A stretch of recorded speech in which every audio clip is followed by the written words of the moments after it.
can you make a design argument using biology? Of course you can. Now, how does this idea that you can make a design argument using biology fit in with the previous content on this channel, which is that intelligent design as a scientific theory is not valid? Okay, so here's the difference. Intelligent design is it's supposed to be a scientific theory to basically propose it as an alternative to Darwinian evolution. So that's what it claims to be, and that's what I was challenging, that it's not science because of methodological naturalism and a few other issues. But can you use the design argument? Yes, you can. But what you're doing is, when you're using the design argument, you're not using intelligent design as a scientific theory, which has a whole host of issues which I covered previously. You are basically using a philosophical argument of design.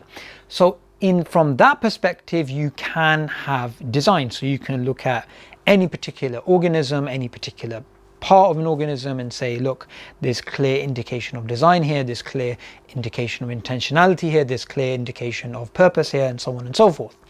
So you can actually have a biologically based design argument in the same way you can have a cosmologically based sort of argument as well. There's nothing actually wrong with doing that. And the powerful thing about using a philosophically based design argument is it doesn't matter whether someone subscribes to Darwinian evolution, Lamarckian evolution, whether they subscribe to tree of life or bush of life, or they accept human chimpanzee ancestry or they don't.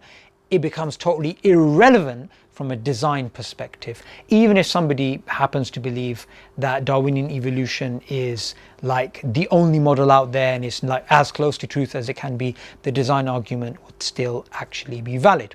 What's powerful about this is, from the time of Darwin till today, we have evolutionary academics who are actually not biased, not militant atheists, but although they may be secular themselves, and they would agree that even if they don't believe in God, they do understand that you can actually have a design argument based on the current understanding of evolutionary biology. Now, Scott Todd, he's an evolutionary biologist, and he explains it in this particular way.